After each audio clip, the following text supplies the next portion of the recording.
8 தாய்மை சூழந்தை வளர்ப்பு. குழலினிது யாழினிது என்பதம் மக்கள். மழலைச்சொல் கேளாதவர். திருக்குறள் மக்கட்பேறு 66 என பிள்ளை பேற்றின் இன்பத்தினை வள்ளுவர் போற்றிப் பாடுகிறார். குழந்தை பெற்றோருக்கு தருவது மகிழ்ச்சி மட்டும் அன்று, அதைவிட முக்கியமாக அது தருவது வளர்ச்சி. பெற்றோர் பிள்ளைகளை வளர்க்கிறார்கள் என்பது நமக்கு தெரிந்த உண்மை. பிள்ளைகள் வளர்ப்பு அருமையான அனுபவம் மட்டும் அன்று, அதற்கான பெற்றோர்களில் கடமைகள் மிகப்பெரிய பொறுப்பாகும். குழந்தைகளை அள்ளி எடுத்து அணைப்பது இன்பம். அவர்களது கிள்ளை மொழி கேட்டு இரசிப்பதும் இன்பம். குழந்தையின் பிறப்பும் வளர்ப்பும் அவர்களுடைய உள்ளத்தில் அன்பு ஊற்றுகளாக அதிகமாக திறந்து விடுகின்றன. தாயின் உடலில் கர்ப்ப காலங்களில் ஏற்படும் மாற்றங்கள். தாயின் கர்ப்பகாலம் கற்பனைகள், பயங்கள், சந்தேகங்கள் நிறைந்த காலம். தேவையற்ற பயங்களை நீக்கிவிடுதல் அவசியம். ஒவ்வொரு தாய்க்கும் தன் உடலில் கர்ப்ப காலத்தில் பல மாறுதல் நிகழ்கின்றன. மார்பக மாற்றங்கள். மார்பகத்தில் கர்ப்ப காலத்தில் நிறைய மாறுதல்கள் ஏற்படும். அவை 2வது மாதத்தில் மார்பகம் பெருத்து மிகவும் உணர்ச்சி மிகுந்ததாகவும் நீல நிற வண்ண மாறுதல் உடையதாகவும் இருக்கும். காம்பு நீண்டும் காம்பை சுற்றிய பாகம் மிகவும் கருப்பாகவும் மாறும். ஆரம்ப கட்ட சில மாதங்களுக்கு பின்னர் மார்பிலிருந்து உற்பத்தியாக கூடிய திரவம் அழுத்தினால் வரக்கூடும். பின்னர் அது மஞ்சள் நிற திரவமாக மாறிவிடும். இதைத்தான் சீம்பால் என்கிறோம். இரத்தம் மற்றும் இருதய மாற்றங்கள்.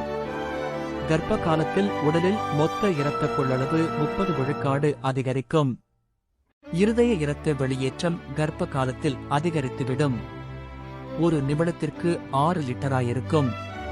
பின்னர் கடைசி 8 வாரங்களில் ஒரு நிமிடத்திற்கு 5 - 51% லிட்டராயிருக்கும். இந்த அதிகரித்த இதய இரத்த வெளியேற்றத்தால் இதய துடிப்பு அதிகரிக்கும்.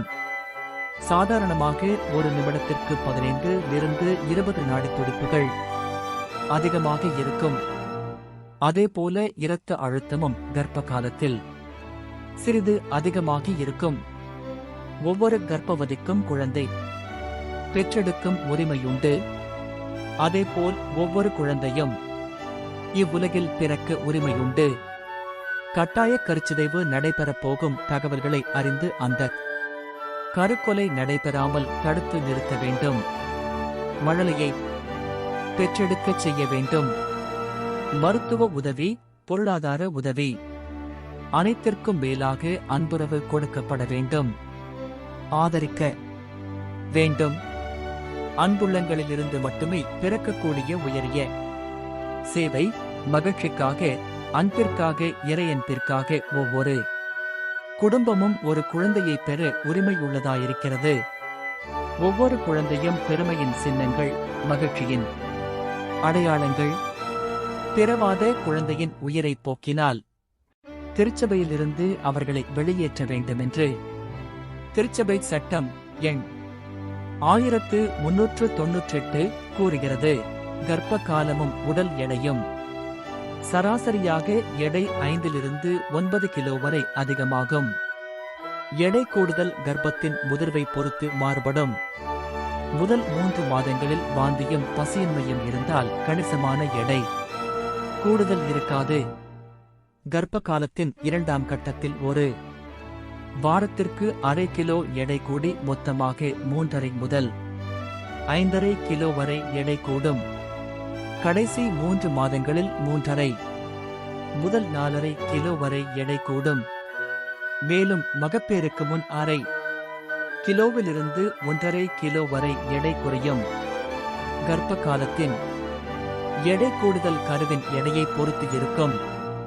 கர்ப்பத்தின் போது மொத்தம் உடல் நீரில் அளவு 7 லிட்டர் வரை அதிகரிக்கும். மேலும் கடைசி கட்டத்தில் சிறுநீரகங்கள் அதிக அளவு உட்கொள்ளக்கூடிய தண்ணீரை வெளியேற்ற சிரமப்படும். கணுக்கால்களிலும் கால்களிலும் வீக்கம் ஏற்படுவது சாதாரணமாக நிகழக்கூடியதே.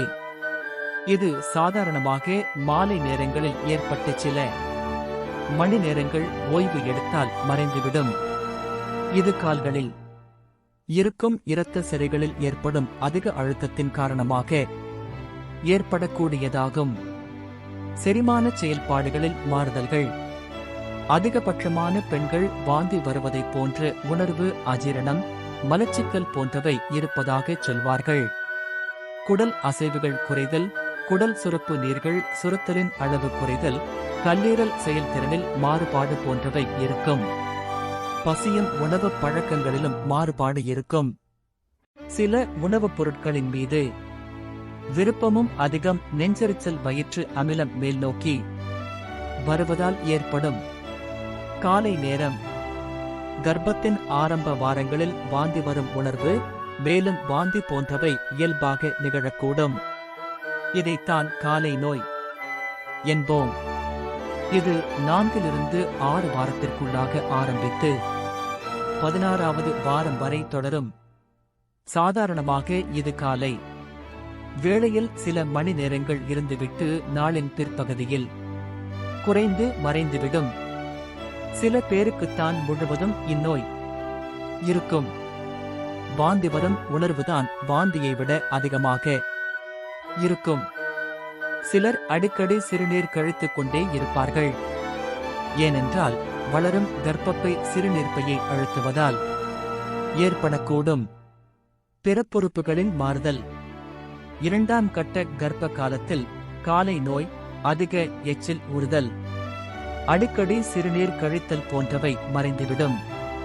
கருவின் அசைவனை 16வது வாரத்தின் கடைசியில் முதலாக உணர்வர். இந்த அசைவுகள் சில நேரங்களில் மிகவும் வேகமாகவும் சில சமயங்களில் வலியோடும் இருக்கும். இந்த அசைவுகளின் முழுமையான நிறுத்தம் சிசு இறந்துவிட்டதற்கான அறிகுறியாம். கர்ப்பப்பையின் வளர்ச்சியினை வயிற்றின் மேல் பகுதியில் வெவ்வேறு காலகட்டங்களில் வெவ்வேறு இடங்களில் உணர முடியும். 16வது வாரத்திலிருந்து கர்ப்பப்பை அவ்வப்போது சுருங்கி விரியும். கருவின் சரியான அசைவுகளை 16 to 18 வாரத்திற்கு பின்பு நன்கு உணர முடியும். கருவின் இருதய துடிப்பை 20வது வாரத்தில் தெளிவாக கேட்கலாம். இது கைக்கடிகாரம் துடிக்கும் ஒலியைப் போன்று கேட்கும். சாதாரணமாக கருவின் இருதய துடிப்பு நிமிடத்திற்கு 13.0 to 150 வரை இருக்கும். கர்ப்பத்தின் கடைசி கட்டத்தில் கருவின் சுழற்சியை, அதாவது அசைவுகளை நன்கு உணர முடிவதோடு வலியற்ற கர்ப்பப்பை சுருங்குதலும் இருக்கும். கருவின் பாகங்களை நன்கு உணர முடிவதோடு இதய துடிப்பினை சிசு உயிருடன் இருந்தால் நன்கு கேட்கலாம். குழந்தை பெறும் காலத்தை கணக்கிடுதல், பிறந்த பின் எடையை மதிப்பிடுதல். கர்ப்ப காலம் என்பது 28 நாள்கள். மாதவிடாய் சுற்று இருக்கக்கூடிய பெண்ணுக்கு கடைசி மாதவிடாய் தேதியிலிருந்து 280 நாள்கள் எனவும், கரு உற்பத்தி ஆனதிலிருந்து 266 நாள்கள் எனவும் கணக்கிடப்பட்டிருக்கிறது. நன்கு உணவு உண்டு நன்றாக வளரும் ஆரோக்கியமான குழந்தையின் எடை பின்வருமாறு இருக்க வேண்டும். பிறக்கும் போது இருக்கும் எடை 3 கிலோகிராம். 5 மாத எடை 6 கிலோகிராம். 9 மாத எடை 7.5 கிலோகிராம். 1 வயதில் எடை 9 கிலோகிராம். 12 வயதில் எடை 10 கிலோகிராம். 2 வயதில் எடை 12 கிலோகிராம். பிறந்த குழந்தை கவனிப்பு. இந்த புது வாழ்க்கையில் பிறந்த குழந்தைக்கு பல இடையூறுகள், தீங்குகள் எளிதில் ஏற்படும். எனவே மிக கவனத்துடன் பார்த்து கொள்ள வேண்டும். பிறந்த குழந்தை பெரியவர்களைப் போன்று தன் உடலின் வெப்பத்தை ஒரே நிலையில் வைத்துக் கொள்ள இயலாத நிலையில் உள்ளது. சுற்றுப்புறம் கோடைக்காலம் போல் அதிக சூடாக இருந்தால் உடலின் வெப்பம் அதிகமாகும். குளிர்காலத்தில் உடலின் வெப்பம் மிகவும் குறையும். இதனால் நடுங்கும், குளிரிலிருந்தும் எரிக்கும். வெயிலில் இருந்தும் குழந்தையை பாதுகாக்க வேண்டும். குழந்தையை நோயினின்று பாதுகாக்க கீழ்வருமாறு தடுப்பு மருந்துகளை குறிப்பிட்ட காலங்களில் கொடுக்க வேண்டும். குழந்தை பிறந்தவுடன் B, C, G, B, C G சயம் எனும் காச தடுப்பு ஊசி 1, 2, 3 மாதங்கள் மாதமொரு முறை முத்தடுப்பு ஊசி. ட்ரிபிள் ஆன்டிஜன் டெடனஸ் கக்குவான் டிப்தீரியா தடுப்பு மருந்துகள் 2, 3, 4 மாதங்கள் மாதமொரு முறை இளம்பிள்ளை வாதச்சொட்டு மருந்து ஓரல் போலியோ டிராப்ஸ். 6 மாதங்கள் அம்மை குத்துதல் ஸ்மால் பாக்ஸ் வேக்சினேஷன்.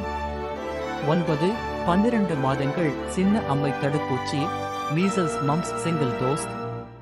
வருடமொரு முறை தீவிரம் அதிகரிக்கும் முறை பூஸ்டர் டோஸ் முத்தடுப்பு ஓர் ஊசி இளம்பிள்ளை வாதச்சொட்டு மருந்து ஒரு முறை. முதல் 15 மாதங்கள். முதல் மாதம் குழந்தை தலையை நிமிர்த்தும், வாய் உதட்டை மடிக்கும், நெற்றியை சுருக்கும், அசையும் பொருள் வெளிச்சத்தை நோக்கி அதன் கண்கள் பின் செல்லும். 6வது வாரத்தில் குழந்தை புன்னகை செய்யும். சில குழந்தைகள் 2 மாதங்களுக்கு பின்னர்தான் புன்னகை செய்யும். 2வது மாதம் குழந்தை கா கூ என்று சப்தம் எழுப்பும், உண்மையான கண்ணீர் விடும், சப்தம் வரும் திசையை நோக்கி தலையை திருப்பும், கண்ணை திறந்து மூடும். 3வது மாதம் குழந்தை புரளும் நழுவும், ஒரு சிறு தடியோ வேறு பொருளோ கொடுத்தால் பற்றி பிடிக்கும். 4வது மாதம் இதுவரை மாறி சரிந்து வந்த தலை இப்போது உறுதியாகும், அதன் தசை நார்கள் முன்னிலும் முறுக்கேறும், பொருளை எடுக்க முயற்சிக்கும், உணவு உட்கொள்ளும் நேரத்தில் விளையாட விரும்பும், கால்களால் உதைக்கும். இதில் ஒரு உறுதி இருக்கும். 5வது மாதம் பழக்கமானவர்களை குழந்தை அறிந்து கொள்ளும், கூச்சமும் கொள்ளும். 6லிருந்து 11 மாதங்கள் முடிய இக்காலத்தில் அதிக முன்னேற்றங்கள் காணப்படும். குழந்தை சிரிக்கும், கை கட்டிய பொருள்களை அடித்து உடைக்கும், சத்தம் எவ்வளவுக்கு பெரிதோ அவ்வளவுக்கு அது மகிழ்ச்சியுறும், தன் பாதங்களையும் பிடித்து விளையாடும். 8 மாதளவில் அது உட்கார்ந்திருக்கும், சில நாள்களில் தவழத் தொடங்கும். 12வது மாதம் இக்காலகட்டத்தில் யாரையும் பிடித்துக்கொண்டு குழந்தை நிற்கும், பல வார்த்தைகளும் சொல்லும். 15வது மாதம் இப்போது குழந்தை தானாக நடக்கும், தானாக தண்ணீர் குடிக்கும், தன் பெயரையும் அறியும். பாரமான கனமான குழந்தைகள் நிற்கவோ நடக்கவோ நாளாகும், அவர்களை கட்டாயப்படுத்தி நடக்கச் செய்ய கூடாது, அவைகளின் கால்கள் வளையக்கூடும். தாய்ப்பால். சில பெண்கள் குழந்தைகளுக்கு தாய்ப்பால் ஊட்டுவதால் தங்கள் மார்பழகு கெட்டுவிடும் என்று பயந்து புட்டிப்பால் புகட்டுகின்றனர். அது தவறு. தாய்ப்பாலில் உள்ள புரதச்சத்துக்கள் புட்டிப்பாலில் கிடைப்பதில்லை. தாய்ப்பால் பெருக பெண்கள் முருங்கை கீரை சாப்பிடலாம். குழந்தைகளுக்கு பாலூட்டும் தாய் வெற்றிலை பாக்கு, புகையிலை, மதுபானம் முதலியவைகளை உபயோகிப்பதை நிறுத்த வேண்டும். ஏனெனில் புகையிலையில் உள்ள நிகோடின் நஞ்சு குழந்தையின் இதயத்தையும் தாக்கும். காபி தேயிலையில் உள்ள நச்சுப் பொருள் தாய்க்கு தீங்கு விளைவிக்கும். இவை யாவும் பால் வழியாக குழந்தைக்கு செல்வதால் அன்னையர் கவனமாக இருப்பது நல்லது. பெண்களின் மார்பகத்தில் பாலை தயாரிக்கக்கூடிய 17 சிறு உறுப்புகள் இருக்கின்றன. சில பெண்களுக்கு சற்று கூடுதலாகவும் சிலருக்கு சற்று குறைவாகவும் இருக்கும். தாய்ப்பால் கொடுப்பதில் மற்றொரு பலனும் உண்டு. குழந்தை குடியிருந்த கர்ப்பப்பை அது வெளியே வந்ததும் மெல்ல மெல்ல சுருங்கியாக வேண்டும். அது படிப்படியாக சுருங்குவதற்கு மார்பகத்தில் இப்படி பால் சுரந்து வெளியேறுவதால் உதவுகிறது. சின்னஞ்சிறு குழந்தையின் தேவைக்கேற்ப பால் தரும் மார்பகம் பிறகு குழந்தையின் தேவை அதிகமாகும் போது அளவில் 5 மடங்கு வரை உயர்ந்து விடுகிறது. குழந்தையின் எலும்புகளை வளர்க்கும். கால்சியத்தை பால் கொடுக்கிறது. புதிதாக பிறந்த இளம் குழந்தைகளுக்கு தாய்ப்பால் தான் மிகச்சிறந்த தரமான உடல் வெப்பத்திற்கு ஏற்ற உணவு. குழந்தைகளுக்கும் தாய்க்கும் மன நிறைவு ஊட்டக்கூடியது. தாய்ப்பால் சுரக்கும் காலங்களில் தாய் கர்ப்படைய முடியாததால் குடும்ப நலத்திட்டத்திற்கும் உதவியாக உள்ளது. குழந்தை பருவத்தில் ஒரு கலோரிக்கு 1.5 மில்லிலிட்டர் தண்ணீர் தேவைப்படுகிறது. இந்த அளவு புரதமும் கார்போஹைட்ரேட்டும் போதிய மீன்பட பொருள் தாய்ப்பாலில் இருப்பதால் சிறுநீரகங்களின் பணி குறைவதுடன் நீரிழப்பு டீஹைட்ரேஷன் நிலையும் ஏற்படுவதில்லை. குழந்தை பிறந்ததிலிருந்து ஓராண்டு வரைக்கும் 1 கிலோ எடைக்கு 100-14 வரை கலோரி தேவைப்படுகிறது.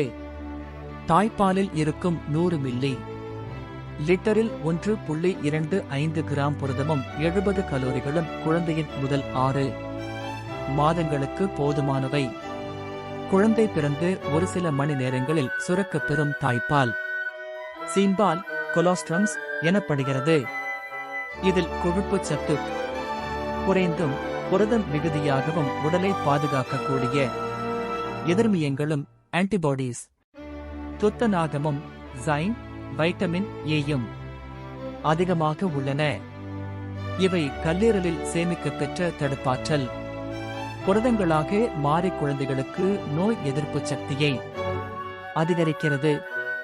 தாய்ப்பாலில் காணப்படும் லாக்டோஃபெரின் நோய் எதிர்ப்பு சக்தியை ஊக்குவிக்கிறது. குழந்தையின் சிறுகுடலில் லாக்டோபசில்லஸ் பைஃபியஸ் லாக்டோபாசில்லஸ் பிலியஸ் என்ற கிருமி வளர்ச்சியை வாக்டோஃபெரின் தூண்டுகிறது.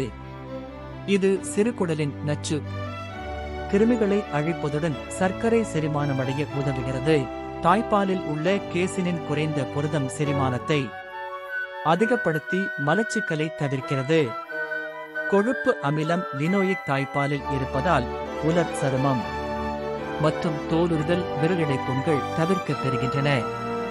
தாய்ப்பாலில் கணைய லைபேஸ் இல்லாததால் குழந்தை குறைவாக கொழுப்பு சத்தை கிரகிப்பதால் குழந்தையின் எடை சீரான நிலையில் இருக்கும்.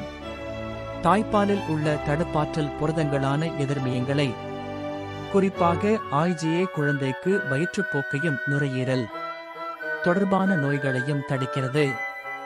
இளம்பிள்ளைவாதம் மற்றும் இன்ஃபுளுவென்சா வைரஸ் அலர்ஜி மூளை அலர்ஜி ஒவ்வாமை ஆகியவற்றையும் தாய்ப்பால் தடை செய்கிறது. தாய்ப்பால் அருந்திய குழந்தையின் மலத்தில் லாக்டோபசில்லஸ் மிகுதியாக இருப்பதால் அமில நிலை அடைந்து காளான் வியாதிகள் தடுக்கப்படுகின்றன. பசுவின் பாலில் மேற்கூறிய போஷாக்கு பொருள்கள் இருந்த போதிலும் தடுப்பாற்றல் புரதங்களும் நோய்க்கான எதிர்மியங்களும் இல்லை. பசுவின் பால் பசுவின் கன்றுகளுக்குத்தான் ஏற்றது. தாய்ப்பால் குழந்தைகளின் தேவைக்கேற்ப அடிக்கடி தனது தன்மையை மாற்றிக்கொள்கிறது. குழந்தைகளுக்கு தாய்ப்பால் மிகவும் அவசியம் என்பதுடன் திரவப் பொருள்களையும் சேர்த்துக் கொள்ள வேண்டும். குழந்தைகளுக்கு 6 மாதங்கள் முதல் 1 ஆண்டு வரை தாய்ப்பால் தரப்படுதல் அவசியம். சாதாரணமாக வேலைக்கு போகும் தாய்மார்க்கு பேறுகால விடுமுறை 3 மாதங்கள் உண்டு. இ3 மாதங்களும் குழந்தைகளுக்கு தாய்ப்பால் ஊட்டுதல் அவசியம். இதற்கு பின்னர் வேலைக்கு செல்ல ஆரம்பிக்கும் போது பசும்பாலையோ எருமை பாலையோ அல்லது பால் பவுடர்களையோ கொடுக்க வேண்டும் என்பது அவசியமில்லை.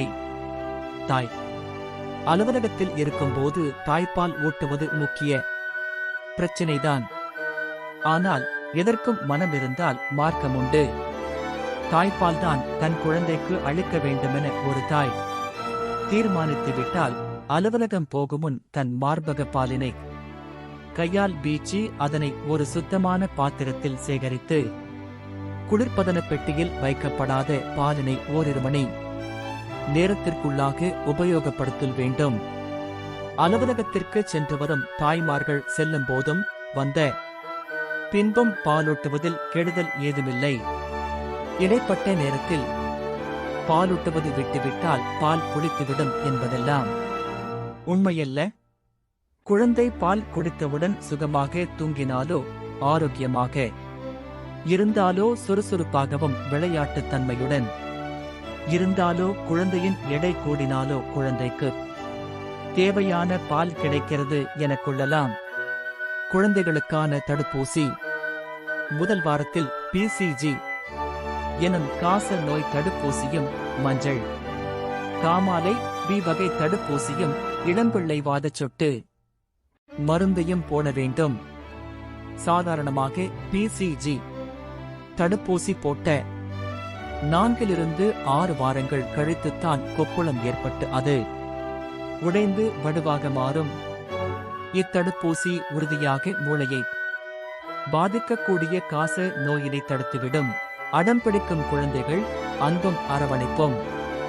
அடம் என்பது குழந்தைகளின் இயல்பு. தவறு செய்வது குழந்தையின் கூட பிறந்ததுதான். அதற்காக குழந்தைகளை அடிப்பதும் கடுமையாக தண்டிப்பதும் மிக மோசமான விளைவுகளையே ஏற்படுத்தும். நமது அன்றாட வாழ்க்கையில் நாம் எதிர்நோக்கும் நிகழ்வுகளில், குறிப்பாக குழந்தைகள் இருக்கும் இல்லங்களில் தினசரி தலையாய பிரச்சினை குழந்தைகள் அடம் பிடித்தல் என்பதுதான். அன்றாடச் செயல்கள் ஒவ்வொன்றிலும், குறிப்பாக சாப்பிடுவது, உடை உடுத்துவது, விளையாடுவது, படிப்பது என ஒவ்வொரு நிகழ்வுகளிலும் குழந்தைகள் அடம்பிடிப்பதை நாம் காண்கிறோம். அந்த அடம்பிடித்தல் என்ற செயலானது குழந்தை பருவத்திற்கு உரித்தான ஒரு செயலாகும். குழந்தைகள் தங்களின் தேவைகளை நிறைவேற்றிக் கொள்ளும் பொருட்டு ஒரு காரியத்தை குறித்து அடம்பிடிப்பது வழக்கமான ஒன்று. நன்மை எது, தீமை எது என பகுத்தறிய இயலாத மனநிலையில் குழந்தைகளின் மனம் உள்ளது. நாம் குழந்தைகளிடம் அன்புடன் பழகி குழந்தையின் அடம்பிடிப்பதற்கான காரணத்தை அறிந்து, குழந்தைகள் உணர்ந்து கொள்ளும்படியாகவும் தெளிவு பெறும்படியாகவும் மனத்தில் பதியும்படியாகவும் அவர்கள் ஏற்றுக்கொள்ளும்படியாகவும் நமது கருத்தை குழந்தையிடம் கூற வேண்டும். குழந்தைகள் எல்லாம் எதிர்பார்ப்பது அன்பு ஒன்றைத்தான். அன்பான பேச்சு, கனிவான சொற்கள் ஆகியவை எப்படிப்பட்ட குழந்தையின் மனத்தையும் மாற்றவல்லவை. அடிப்பதனாலோ துன்புறுத்துவதனாலோ குழந்தையின் மனத்தை மாற்றிவிடலாம் என்பது தவறான கருத்து.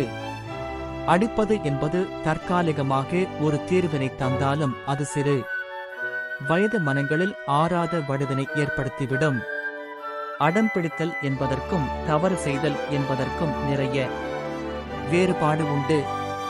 தவறு செய்யும் குழந்தைகளை திருத்த அடிப்பது மற்றும் தண்டனைகள் கொடுத்து தனது தவறினை உணர செய்வது நடைமுறை பழக்கமாக உள்ளது. ஆனால் அடம் பிடிப்பது என்பது தவறு செய்வதில் இருந்து முற்றிலும் வேறுபட்டது என்பதை நாம் உணர்ந்து கொள்ள வேண்டும். எனவே பெற்றோரும் குடும்பத்தினரும் மற்றவர்களும் இதன் வேறுபாட்டை நன்கு உணர்ந்து அடம்பிடிக்கும் குழந்தைகளை அன்பினால் மட்டுமே அரவணைத்து நல்வழிப்படுத்த முயற்சி செய்ய வேண்டும். சிறுவ பருவம், விடலை பருவம் அடையும் போது சொற்களால் தவறுக்கேற்ப கண்டிப்பதோ அறிவுரை கூறி திருத்துவதோ தவறு என்று சுட்டிக்காட்டவோ செய்யலாம். சில வீடுகளில் மெழுகுத்திரி உருகும் சொட்டுகளை குழந்தைகளின் கைகளில் விடுகிறார்கள். சிலர் குண்டூசியை வைத்து குழந்தைகளின் உடலில் குத்துகிறார்கள். இதை எல்லாம் முதலில் தடுக்க வேண்டும். குழந்தை உடல், உள்ளம் மீதான வன்முறைகள் அவை. குழந்தைகள் என்றாலே மென்மையானவர்கள். தாயின் அன்பையும் தந்தையின் அரவணைப்பையும் எதிர்பார்ப்பவர்கள். அவர்களின் உள்ளங்களில் நாம் என்றும் அன்பையும் நேசத்தையும் தான் தேனாக புகட்ட வேண்டும். அவர்களை அடித்து திருத்தாமல் அன்புடன் எடுத்து கூறி அவர்களை அன்பால் மாற்றலாம். நாம் குழந்தையிடம் நீ இதை செய்யக்கூடாது என்று கண்டிப்புடன் கூறினால் அவர்கள் நமக்கு தெரியாமல் மீண்டும் அதை செய்வார்கள். நாம் ஏன் இதை செய்யக்கூடாது, அதில் அப்படி என்ன இருக்கிறது என்ற ஆர்வத்தில் மீண்டும் அவற்றை செய்ய முன்வருவார்கள். அதனால் அதை ஏன் செய்யக்கூடாது, அதை செய்வதால் விளையும் விளைவுகள் என்ன என்று விளக்கினாலே அடம்பிடிக்க மாட்டார்கள். குறைந்தது 2 மணி நேரமாவது குழந்தைகளுக்காக நாம் அன்றாடம் செலவிட வேண்டும். பள்ளி விட்டு வீடு திரும்பியவுடன் உடை மாற்றிக்கொள்ள அறிவுறுத்த வேண்டும். சிறிது நேரம் விளையாடவிட்டு படிக்க வைக்க வேண்டும். பாடங்களில் உள்ள சந்தேகங்களை விளக்கி விட்டு அன்பு கலந்த நேசத்துடன் நாம் அவர்களை நோக்கினால் போதும். தவறான வழிக்கு செல்ல மாட்டார்கள். அடம் பிடிக்கவும் மாட்டார்கள். குழந்தைகளின் எதிர்பார்ப்பு அன்புதான். அவர்கள் நம்மிடம் பேச வேண்டும் என்று வரும்போது அவர்களின் கருத்துக்களை நாம் மறுக்காமல் கேட்க வேண்டும். அதில் தவறு இருந்தால் அதை நாம் விளக்கி அவர்களின் பேச்சுக்கு நாம் செவிச்சாயத்தாலே போதும். அடம் பிடிக்க மாட்டார்கள். ஆண் பெண் குழந்தை பிறக்க யார் காரணம்?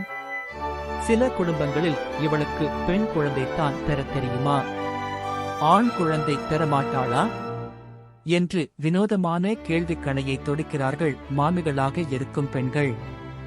ஆண் குழந்தை பெறுவது, பெண் குழந்தைகள் பெறுவது பற்றி அறிவியல் என்ன சொல்கிறது? இதற்கு பெண்ணாகிய மனைவிதான் காரணமா? அறிவியல் ரீதியாக உடற்கூறு முறைப்படியான உண்மை என்ன என்பதை பார்ப்போம். எல்லா மனிதர்களின் உடலும் செல்கள் என்ற சொல்லப்படும் உயிர்மங்களால் உருவாக்கப்பட்டுள்ளன. நமது உடலில் எந்த பகுதியில் இருந்து சிறு அளவு சதையை வெட்டி ஆய்வு செய்தாலும் அதில் 46 உயிரணுக்கள் குரோமோசோம் இருக்கும். இந்த 46 இல் தந்தை கொடுத்தது 23, தாய் கொடுத்தது 23. ஆனால் பெண்ணின் சினை முட்டையிலும் ஆணின் விந்தணுவிலும் 23 குரோமோசோம்கள் மட்டுமே உண்டு. பெண்ணின் சினை முட்டையில் எக்ஸ் என்ற குரோமோசோம்கள் மட்டும் இருக்கிறது. ஆணின் விந்தணுவில் எக்ஸ் வாய் என்ற இருவிதமான குரோமோசோம்கள் உள்ளன. கணவன் மனைவி உடல் அளவில் இணையும் வேளையில் கணவனுடைய எக்ஸ் குரோமோசோம் மனைவியின் எக்ஸ் சினை முட்டையை துளைத்து ஒரு கருவை உருவாக்கினால் அந்த குழந்தை பெண் குழந்தையாயிருக்கும். மனைவியின் எக்ஸ் சினை முட்டையை கணவனின் வாய் விந்தணு துளைத்து ஒரு கருவை உருவாக்கினால் அந்த குழந்தை ஆண் குழந்தையாக இருக்கும். ஆகஸ்ட் ஆண் குழந்தையோ பெண் குழந்தையோ கரு உருவாவதற்கு ஆண்கள் காரணமேயின்றி பெண் அல்ல என்பதுதான் அறிவியல் விளக்கும் உண்மை. ஒரு குழந்தையானது தன் ஆளுமையில் நிறைவு காண வேண்டுமென்றால் அந்த குழந்தை தாயின் வயிற்றில் கருவாக உருவாகி பிறந்த பின் முதல் 6 ஆண்டுகளில் பின்தரப்படும் 5 அன்பு மொழிகள் கொடுக்கப்பட வேண்டும். மனித உடலில் உள்ள செல்களில் 46 குரோமோசோம்கள் எனப்படும் உயிரணுக்கள் இருக்கின்றன. அவற்றில் 2 உயிரணுக்கள் மட்டும் பாலின வேறுபாட்டை ஏற்படுத்தும். அவை எக்ஸ் வாய் குரோமோசோம்கள். மனித உடலில் உள்ள செல்களில் 46 குரோமோசோம்கள் எனப்படும் உயிரணுக்கள் இருக்கின்றன. அவற்றில் 2 உயிரணுக்கள் மட்டும் இனப்பாகுபாட்டை ஏற்படுத்தும். அவை எக்ஸ் வாய் குரோமோசோம்கள். குழந்தையை பெருமைப்படுத்துதல். நீ கெட்டிக்காரர், நல்லவர், அழகுள்ளவர், உன் பிறப்பு கடவுளின் கொடை, என் குடும்பத்திற்கு கிடைத்த மகிழ்ச்சி, ஆசீர்வாதம் என்ற நல்ல உணர்வுகளை குழந்தைக்கு பெற்றோர் ஊட்ட வேண்டும். குழந்தைக்கு நேரத்தை ஒதுக்குதல். குழந்தை பேசும் மழலை மொழி கேட்டு மகிழ்தல். பள்ளி படிப்பு பற்றி, ஆசிரியர் பற்றி விசாரித்தல், குழந்தையாக விளையாடுதல் போன்ற வாய்ப்பை கொடுத்தல். குழந்தைக்கு பரிசு கொடுத்தல்.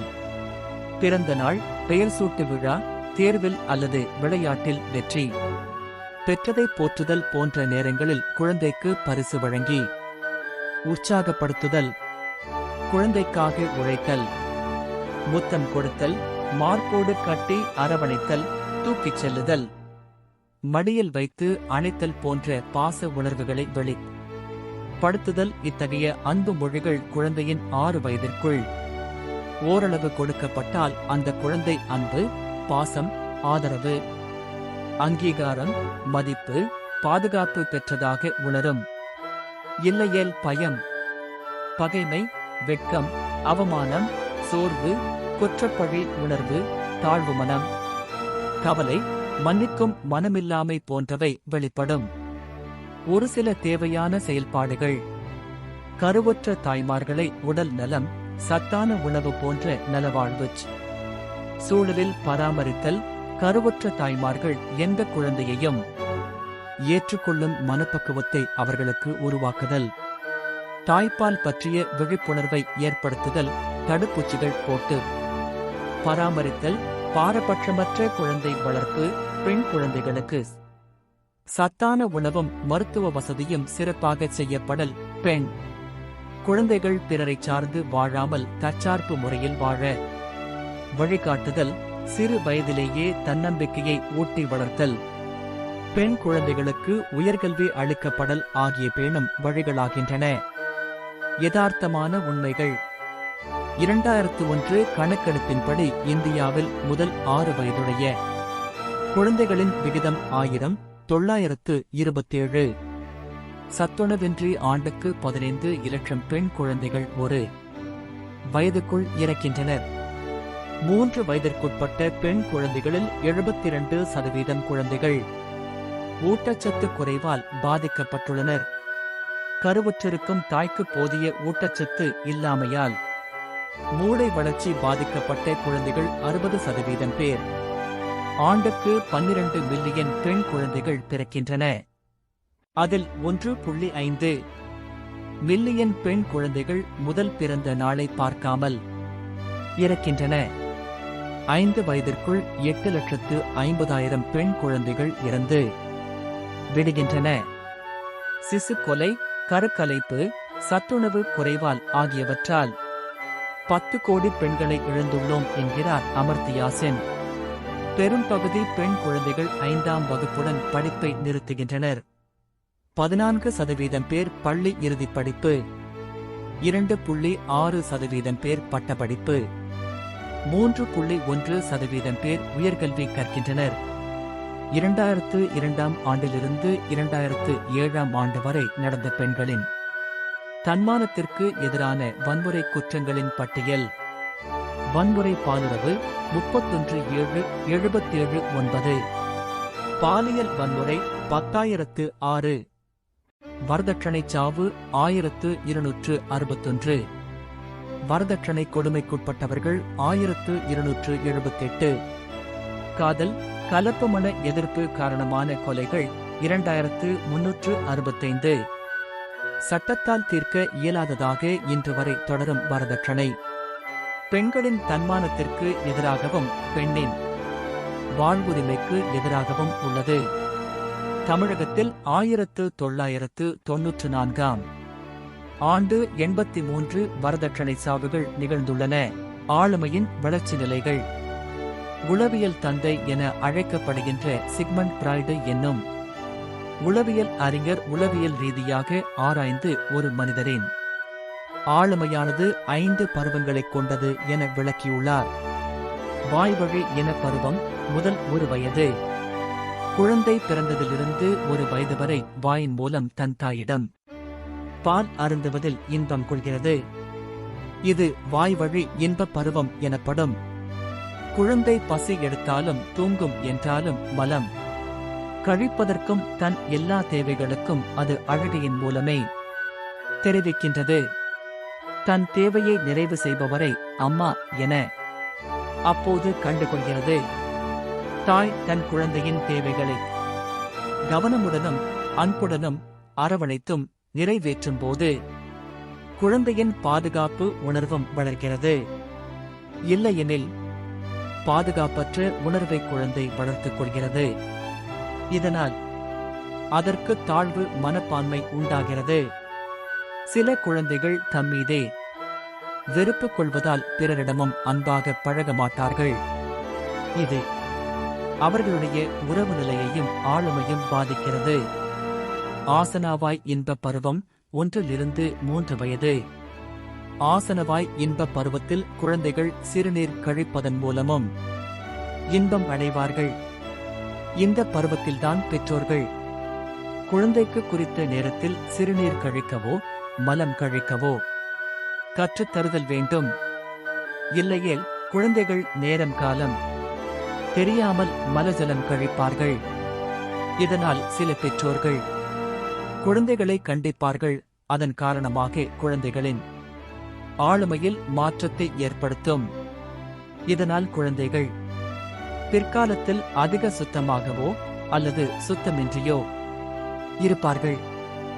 இவர்கள் பிடிவாத குணத்துடனோ அல்லது பொறுப்பற்ற தன்மையிலோ நடந்து கொள்வார்கள். குறி இன்ப பருவம் 3-5 வயது. இப்பருவத்தில் குழந்தைகளுக்கு அவர்களை அறியாமலேயே பாலுணர்வு உந்துதல் ஏற்படுகிறது. எனவே இப்பருவத்தில் குழந்தைகள் தங்கள் பாலுறுப்பை தொட்டு விளையாடுவதன் மூலம் இன்பம் அடைகிறார்கள். இதை பெற்றோர்கள் தவறான முறையில் தடுத்து நிறுத்த முன்வருவார்கள்.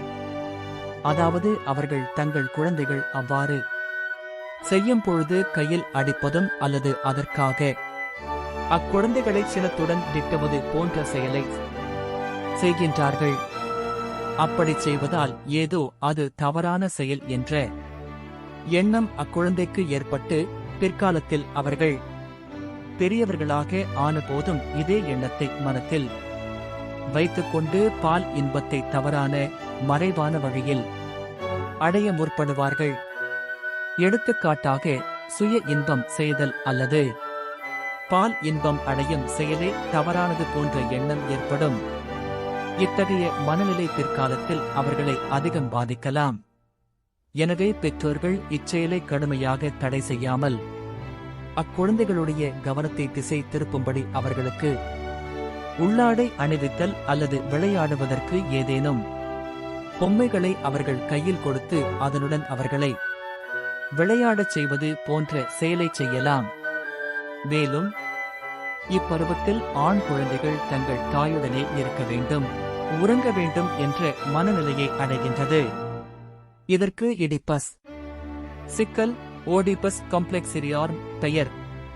அதுபோல் பெண் குழந்தைகள் தங்கள் தந்தையுடனேயே இருக்க வேண்டும், உறங்க வேண்டும் என்ற மனநிலையை அடைகிறது. இதற்கு எலக்ட்ரா சிக்கல் எலக்ட்ரா காம்ப்ளெக்ஸ் என்று பெயர். ஆகவே இதை ஒவ்வொரு பெற்றோர்களும் மனத்தில் கொண்டு குழந்தைகளின் தேவைக்கேற்ப தங்களை மாற்றிக்கொள்ள வேண்டும். இல்லாவிடில் இப்பருவத்தில் அவர்களுக்கு தேவையான எதிர்ப்பால் அன்பு கிடைக்கப் பெறாதல் அவர்களுக்கு பிற்காலத்தில் எதிர்ப்பாளரின் மேல் வெறுப்பு ஏற்பட்டு அது அவர்களுடைய மனவாழ்வை பாதிக்கலாம். உள்ளுறை இன்ப பருவம் 5-12 வயது. இப்பருவத்தின் ஆரம்பத்தில்தான் ஒருவரின் கல்வி வாழ்க்கை துவங்குகிறது.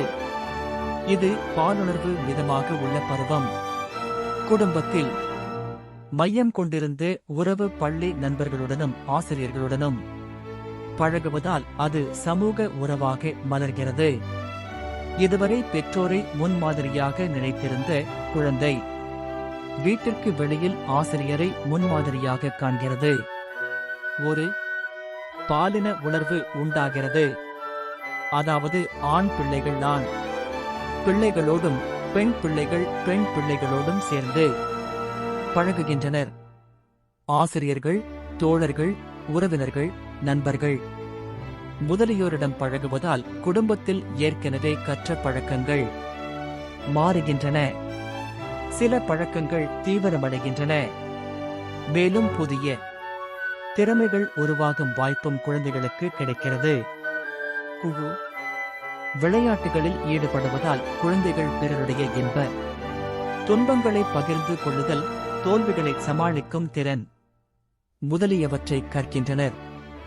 மாறாக ஏற்கனவே பல ஏமாற்றங்களை அனுபவித்த குழந்தையாக இருப்பின் குழு செயல்களான கேலி செய்தல், இகழ்ந்து பேசுதல், ஒதுக்கி வைத்தல் முதலியவற்றால் பாதிக்கப்படுகின்றனர்.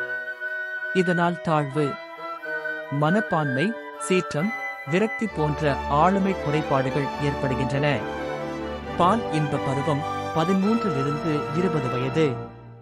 இந்த பருவத்தில் ஓர் ஆண் பெண் உடல் ரீதியாக பருவமடைந்து விடுகின்றனர். எனவே அவர்கள் உடல் ரீதியாகவும் உளவியல் ரீதியாகவும் மாற்றம் அடைகின்றனர். இத்தகைய திடீர் மாற்றங்கள் அவர்களை குழப்பமடையச் செய்யும், அச்சத்தையும் ஏற்படுத்தும். இந்த வயதில் ஆண் பிள்ளைகளுக்கு உடலில் ஏற்படும் மாற்றங்கள் முகத்தில் மீசை வளருவதும், தாடி வளருவதும், நெஞ்சு பகுதி, ஆண்குறி போன்ற இடங்களில் முடி வளருவதும், குரல் உடைவதும் ஆகும். பெண் பிள்ளைகளுக்கு உடலில் ஏற்படும் மாற்றங்கள் மாதவிலக்கு ஏற்படுவதும், மார்பகங்கள் வளருவதும், பிறப்புறுப்பு இடங்களில் முடி வளருவதும் ஏற்படும். உளவியல் ரீதியாக எதிர்ப்பாலினரிடையே ஈர்ப்பு ஏற்படும். இந்த திடீர் மாற்றங்களால் இவர்கள் மனம் குழம்பி அச்சத்திற்கு ஆளாகின்றனர். எனவே படிப்பிலிருந்து அவர்களின் மனம் திசை திரும்ப வாய்ப்புள்ளது. இந்த சமயங்களில் பெற்றோர்கள் கண்டிப்பு அவர்களை எரிச்சல் அடையச் செய்கிறது. இந்த வயதுடையவர்கள் தாங்கள் கட்டப்படுத்தப்படுவதை விரும்புவதில்லை. பகல் கனவில் அதிக நேரத்தை செலவிட விரும்புகின்றனர். இது முக்கியமானதொரு பருவமாகும். இந்த பருவத்தினருக்கு அதிக அளவு ஆற்றல் உண்டு. அதே நேரத்தில் இந்த ஆற்றலை ஒழுங்கான வழியில் நெறிப்படுத்தவில்லை என்றால் தவறான அழிவு பாதையில் பயணிக்க நேரிடும். எனவே பெற்றோர்கள் தங்கள் பிள்ளைகளுக்கு பாலியல் கல்வி கற்பித்தல் அவசியம்.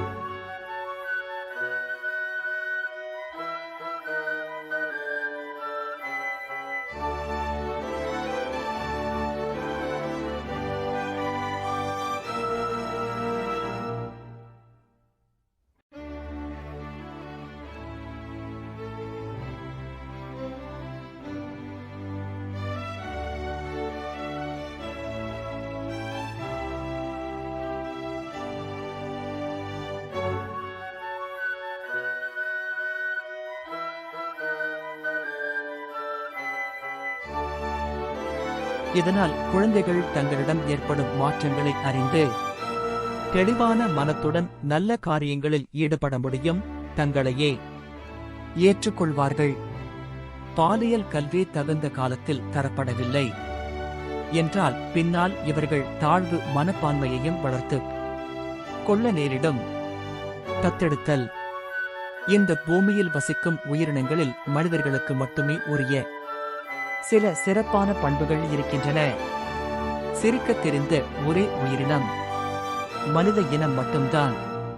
அதேபோல் தத்தெடுத்து வளர்க்கத் தெரிந்த ஒரே இனமும் மனித இனம்தான். பிற உயிரினங்களை விட மனிதர்களின் குழந்தை பருவம் மிகவும் நீண்ட ஒன்று. அது இயற்கை நமக்கு கொடுத்திருக்கும் வரப்பிரசாதம். அந்த காலகட்டத்தில்தான் குழந்தைக்கும் பெற்றோருக்கும் இடையில் உயிரியல் தேவைகளையும் தாண்டிய ஆழமான பாசப் பிணைப்பு ஏற்படுகிறது. குழந்தையை ஈன்றெடுத்து வளர்த்தல் எல்லா சமுதாயங்களிலும் மிகப்பெரிய சாதனையாக கருதப்படுகிறது. அந்த அடிப்படையில் பார்க்கும்போது குழந்தை பாக்கியம் இல்லாத தம்பதியின் நிலை மிகவும் துயரத்திற்கு உரியதாகி விடுகிறது. இங்குதான் தத்தெடுத்தல் என்பது அவர்களுக்கு மிகப்பெரிய வரமாக விடுதலையாக அமைகிறது. ஒரு குழந்தையை, அது நம் இரத்த சம்பந்தம் உள்ளதாக இருந்தால் மட்டும்தான் நம்மால் நேசிக்க முடியுமா? எப்படி இருந்தாலும் குழந்தைதானே. அதன் குறுகுறுப்பான கண்கள், பிஞ்சு விரல்கள், குமிழ் சிரிப்பு, மென்மையான தேகம், களங்கமற்ற மனம் என அனைத்துமே நம்மை மயங்க வைக்கும் ஒன்றுதானே. இருந்தும் நாம் ஏன் இன்னொருவர் பெற்று குழந்தையை வளர்க்க தயங்குகிறோம் என்றால் அது நம் இரத்தம் அல்ல, நம்மிடமிருந்து உருவான ஒன்றல்ல என்று கருதுவதே காரணம். நமக்கு அந்த பாக்கியம் மறுக்கப்பட்டால் மட்டுமே இன்னொருவரின் குழந்தையை தத்தெடுப்பது பற்றி யோசிக்கிறோம். ஏனென்றால் குடும்பம் மகிழ்ச்சியாக இருக்க ஒரு குழந்தை என்பதே நமது பார்வையாக இருக்கிறது. அனாதை குழந்தைக்கு ஒரு குடும்பம் தேவை, அதை நாம் பூர்த்தி செய்வோம் என்று யாரும் யோசிப்பது கிடையாது. உயிரியல் சார்ந்த பார்வை ஒரு தனி மனிதனின் மனப்போக்கு மற்றும் பழக்க வழக்கங்கள் பரம்பரையாக வரும் மரபணுக்களால் தீர்மானிக்கப்படுகின்றன என்று இந்த கோட்பாடு கூறுகிறது. புத்திசாலித்தனம், ஆளுமை, விருப்பு வெறுப்புகள் ஆகியவற்றில் தத்தெடுக்கப்பட்ட குழந்தைகள் பெரும்பாலும் வளர்ப்பு பெற்றோரின் குடும்பத்தினரைப் போலல்லாமல் தங்கள் இரத்த உறவிலான சொந்த பந்தங்களைப் போலவே செயல்படுகிறார்கள். ஆனாலும் ஒரு நபரின் பழக்க வழக்கங்களை மரபணு சார்ந்த அம்சங்கள் மட்டுமல்லாமல் அவர் வாழும் சூழலும் ஓரளவுக்கு பாதிக்கும் என்ற முடிவுக்கு ஆய்வாளர்கள் வந்துள்ளனர். ஒட்டுறவு கோட்பாடு. மிக மோசமான காப்பகங்களில் வளரும் குழந்தைகள் தத்து கொடுக்கப்பட்ட பிறகு எப்படி மாறுகிறார்கள்? அன்பு செலுத்த பல நபர்கள் இருக்கும் இடங்களில் குழந்தைகள் எப்படி நடந்து கொள்கிறார்கள்? ஒரு குழந்தையானது எல்லா நேரங்களிலும் தத்துக் கொடுப்பதற்கான தகுதியோடு இருப்பதில்லை. பெற்றோரால் கைவிடப்பட்ட குழந்தைகள் குறைந்தபட்சம் 2 மாதங்களாவது ஒரு நிறுவனத்தில் இருந்தாக வேண்டும் என்று சட்டம் இருக்கிறது. ஏனென்றால் அவர்களை கைவிட்ட பெற்றோர் மனம் திருந்தி அந்த குழந்தையை ஏற்றுக்கொள்ள கூடும். அதற்கு 2 மாத கால அவகாசம் தருவது மிகவும் அவசியம் என்று நீதிமன்றம் கருதுகிறது. அது மட்டுமின்றி ஒரு குழந்தையை தத்துக் கொடுப்பதற்கு முன் காவல்துறையினர், மருத்துவர்கள் ஆகியோரிடமிருந்து ஒப்புதல் சான்றிதழ் பெற்றாக வேண்டும். ஒவ்வொரு பிரிவிலும் அதற்கான நியதிகளுடன் கூடிய செயல்முறைகள் இருக்கின்றன. அவற்றுக்கு கால அவகாசம் தேவைப்படும். இதுபோன்ற சட்டச் சிக்கல்கள் நீங்களாக குழந்தையின் உடல்நிலை அடிப்படையிலும் தத்துக் கொடுக்க தாமதம் ஆவதும் உண்டு. பார்ப்பதற்கு ஆரோக்கியமாக தோன்றும் குழந்தைக்கு உயிர்கொல்லி, எய்ட்ஸ் போன்ற அபாயகரமான நோய்கள் இருக்கக்கூடும். பொதுவாகவே இப்படிப்பட்ட குழந்தைகளிடம் எடை மிக குறைவாக இருத்தல், காசநோய், டிபி, குடல் இறக்கம், ஹெர்னியா போன்ற நோய்கள் மிகுதியாக காணப்படுகின்றன. தத்தெடுத்துவிட்ட பிறகு அந்த குழந்தை அவர்களின் குழந்தை ஆகிவிடுகிறது. அதை அவர்கள் தங்கள் சொந்த குழந்தை என்று மனப்பூர்வமாக கருதுவதால் யாருக்கு பிறந்தது என்ற கேள்வி முக்கியமில்லாமல் போகிறது.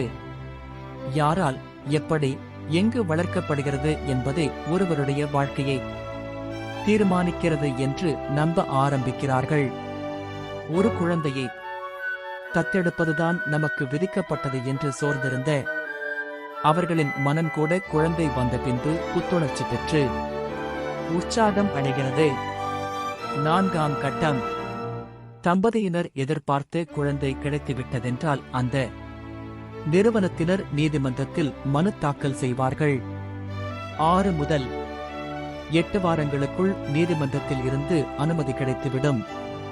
ஒவ்வொரு தம்பதிக்கும் தத்தெடுத்தல் தொடர்பாக என்னென்ன சட்டங்கள் இருக்கின்றன என்பதை விரிவாக எடுத்துச் சொல்வார்கள்.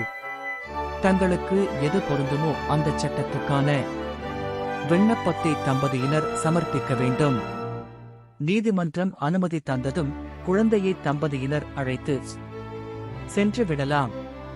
குழந்தையை வளர்ப்பு பெற்றோருடன் இணக்கமாக வாழ ஆரம்பிக்கும் வரை 1 வருட காலம் அல்லது நீதிமன்றம் சொல்லும் காலம் வரை நிறுவனத்தில் இருந்து ஒரு பணியாளர் அந்த தம்பதியினரை அடிக்கடி சந்தித்து வர வேண்டும். அவர்களுக்கு தேவையான ஆலோசனைகளை வழங்கி வர வேண்டும். அவர்களை சென்று சந்தித்த போதுதான் கண்ட விஷயங்களை அந்த பணியாளர் அனுமதி தந்த நீதிமன்றத்துக்கும் மாவட்ட சமூக நலத்துறைக்கும் தொடர்ந்து அனுப்பி வர வேண்டும். யாரெல்லாம் தத்தெடுக்கலாம்? தம்பதியினரின் குறைந்தபட்ச மாத வருமானம் ரூ. 3000 குறையாமல் இருக்க வேண்டும். ஒருவேளை சொந்த வீடு போன்ற பிற வசதிகள் ஏதாவது இருந்தால் மாத வருமானம் சற்று குறைவாக இருந்தாலும் பரவாயில்லை. காவல்துறையினரால் குற்றம் சாட்டப்படாதவராக இருக்க வேண்டும். தம்பதியினரின் வயதின் கூட்டுத்தொகை 90 தாண்டக்கூடாது. சில நேரங்களில் இந்த விதியானது தளர்த்தப்படலாம். ஆனால் எந்த ஒரு தம்பதியின் வயதும் 55 தாண்டக்கூடாது. தனி நபர் ஒருவர் தத்தெடுக்க விரும்பும் பட்சத்தில் அவருடைய வயது 3066 மேல் 45,456 கீழ் இருக்க வேண்டும். பிற விதிகளுக்கு உட்பட்டவராகவும் இருக்க வேண்டும். தத்துக் குழந்தைக்கும் தனி நபருக்கும் இடையில் வயது வித்தியாசம் 21க்கு குறையாமல் இருக்க வேண்டும். தனி நபருக்கு குடும்பம் ஒன்றின் உதவி இருக்க வேண்டும். பாதுகாப்பு நடவடிக்கைகள். குழந்தையை சட்டப்படி தத்துக் கொடுக்க அனுமதி கிடைத்திருக்க வேண்டும். கைவிடப்பட்ட குழந்தைகளை தத்துக் கொடுப்பதற்கு முன் 2 மாத காலம் காப்பகத்தில் வைத்திருக்க வேண்டும்.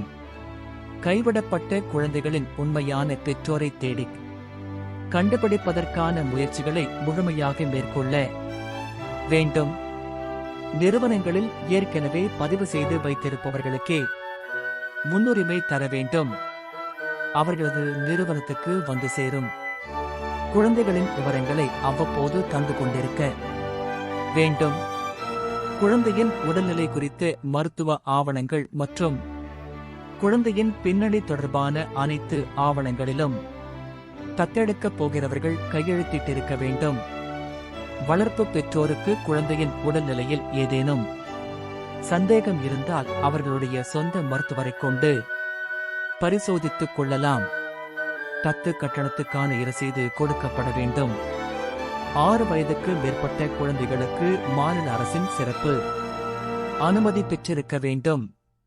உடல் ஊனமுற்ற அல்லது நோய் இருக்கக்கூடிய குழந்தையை தம்பதி தத்தெடுக்க விரும்பினால் அதை தெளிவாக குறிப்பிடும் வகையிலான ஆவணம் ஒன்றை தயாரித்திருக்க வேண்டும். தத்தெடுக்க விரும்பும் தனிநபர் ஆணாக இருக்கும் பட்சத்தில் பெண் குழந்தையே அவருக்கு தத்து கொடுக்கக்கூடாது. சகோதர சகோதரிகள் இரட்டை குழந்தைகளை பிரிக்கக்கூடாது. தத்தெடுக்கப் போகிறவர்களுக்கு இந்த விஷயத்தை சொல்லிவிட வேண்டும். சட்டப்படியான நடைமுறைகள் முடிவதற்கு பாக்ரேகட ஒரு தம்பதி குழந்தையை தத்தெடுத்துக் கொள்ள முடியும். ஆனால் அதற்கான விண்ணப்பத்தை பூர்த்தி செய்ய வேண்டும். கட்டாயமாக சட்டப்பூர்வ நடவடிக்கைகளையும் அதன் பிறகு முடித்துவிட வேண்டும். குழந்தையின் நலனை கருத்தில் கொண்டே தத்து கொடுக்க படுகிறது என்பதை நிறுவனத்தினர் உறுதி செய்ய வேண்டும்.